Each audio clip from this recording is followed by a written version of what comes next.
Et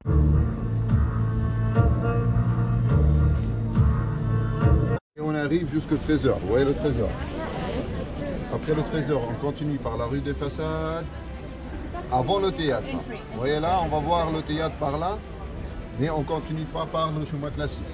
On va grimper par ici, les 650 marches qui nous mènent à l'hôtel de sacrifice, High Place of Sacrifice. Et après, on descend par la vallée de Parassa vers... Non, on ne va pas continuer vers la... Mais ça, on continue après. Donc, Qasr el-Benet, ici. Et après, on va monter vers le monastère. Donc ça, c'est notre chemin. Tatati, tatatou, tatati, tatata, et hop, à terre, et après, on va tourner vers notre campus. On mange, en fait, on mange, regardez, on est où le palais de la jeune fille? Là. Donc on va manger là, vous voyez, là, il y a un resto. On mange ici, et après, on rentre 850 marches vers...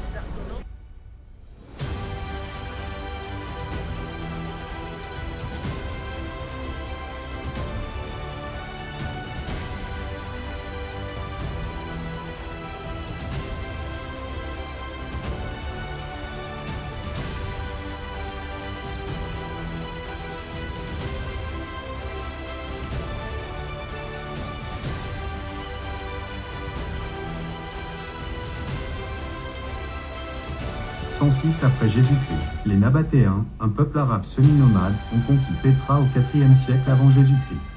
Ils ont rapidement développé la ville en la transformant en un centre commercial prospère. Pétra était située au carrefour des routes commerciales entre l'Arabie, la Syrie et l'Égypte, et elle était un important point de passage pour les caravanes transportant des marchandises telles que l'encens, la myrrhe et les épices. Les Nabatéens ont été des maîtres de l'architecture rupestre, et ils ont sculpté de nombreux temples, tombeaux et autres bâtiments dans les falaises de grès rose de Pétra. La ville est devenue un centre culturel et religieux important, et elle abrite des exemples remarquables d'art et d'architecture nabatéen. La période romaine, 106 après Jésus-Christ. 395 après Jésus-Christ. Pétra est devenue une province romaine en 106 après Jésus-Christ, et elle a continué à prospérer sous la domination romaine.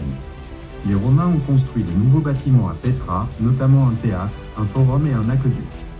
Ils ont également apporté des influences culturelles romaines à la ville, notamment le culte de l'empereur. La période post-romaine, 395 après Jésus-Christ, 1812 après Jésus-Christ. Pétra a commencé à décliner après la chute de l'Empire romain en 395 après Jésus-Christ. Les routes commerciales ont changé et la ville a perdu son importance stratégique. Pétra a été abandonnée au 7e siècle après Jésus-Christ et elle a été oubliée par le monde occidental pendant des siècles. La redécouverte de Pétra, 1812. La ville a été redécouverte en 1812 par l'explorateur suisse Johann Ludwig Burckhardt.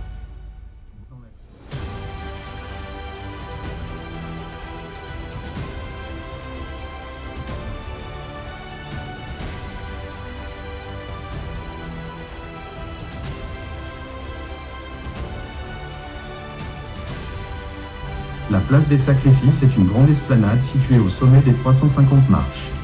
Elle était autrefois utilisée pour les cérémonies religieuses et les sacrifices.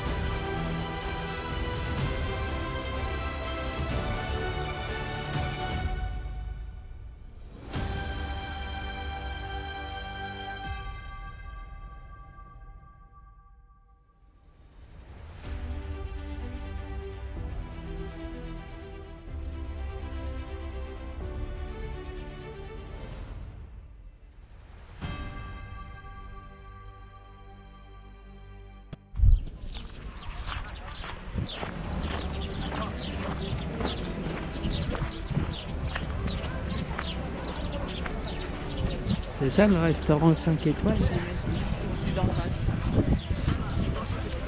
Le monastère Alder est l'un des monuments les plus spectaculaires de Pétra. Il est situé sur une colline au-dessus du Sik, l'entrée principale de la ville.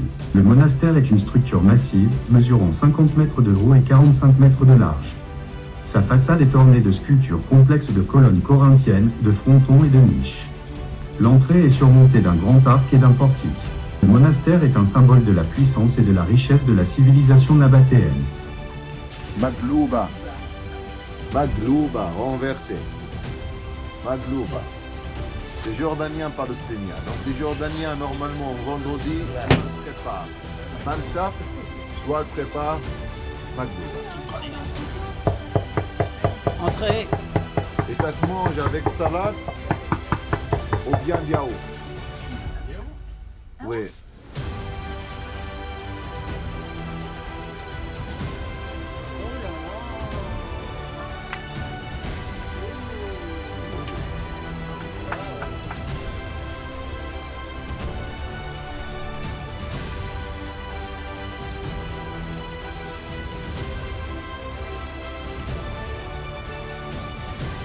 Le grand temple de Petra est un grand complexe monumental qui se trouve au sud de la rue à colonnade de Petra.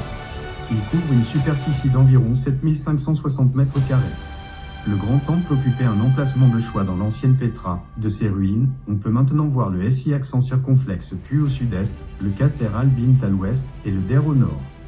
Le temple a été construit au cours du 1er siècle de notre ère, sous le règne du roi Nabatéé Areta IV. Il est dédié au dieu Nabatéé Dushara, dieu de la pluie et de la fertilité. Le temple est construit en pierre calcaire et est divisé en 3 niveaux. Le niveau inférieur était probablement utilisé pour des cérémonies publiques, le niveau intermédiaire pour des cérémonies plus privées et le niveau supérieur pour un sanctuaire. Le temple est décoré de sculptures et de motifs géométriques. Les sculptures les plus remarquables sont celles du fronton du temple, qui représente Dushara et sa compagne, Atargati. Le temple est également orné de frises et de corniches sculptées. Le grand temple est un monument important de la civilisation nabatéenne. Il est un témoignage de l'art et de l'architecture nabatéen. Le temple est également un lieu important de pèlerinage pour les musulmans, qui le considèrent comme un lieu saint. Le grand temple est l'une des principales attractions touristiques de Petra. Il est situé à proximité de la rue La Colonnade et est accessible.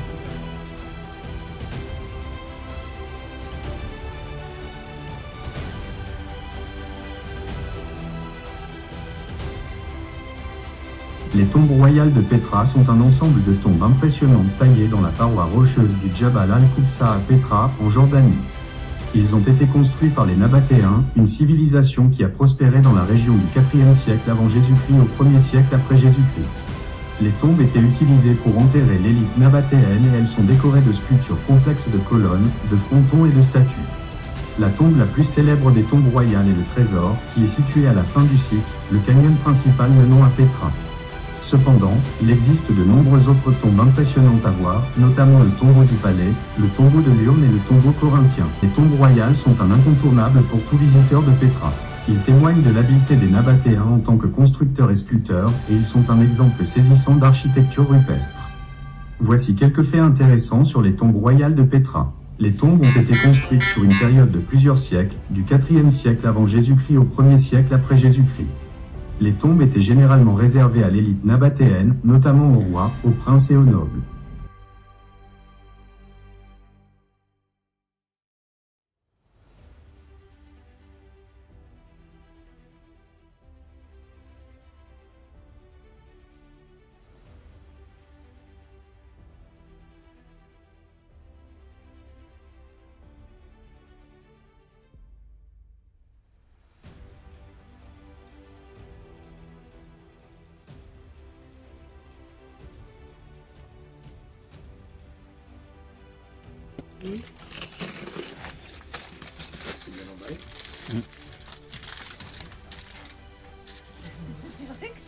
Ouais, c'est pas fini.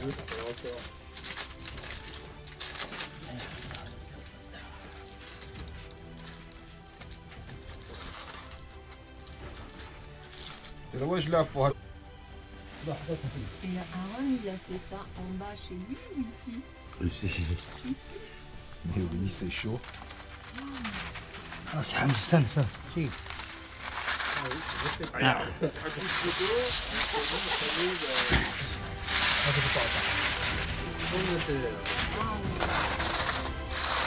هذا بصل. Les oignons. Waouh, j'adore les oignons grillés, c'est bon ça. وهذا اللحم. C'est du grillage. Tout est grillé en fait. Tout est grillé, ouais. Waouh. Et voilà, servez-vous. سلطة الطحينية. Et vous وهي avez متبل salade غالي. avec l'huile de sésame, caviar,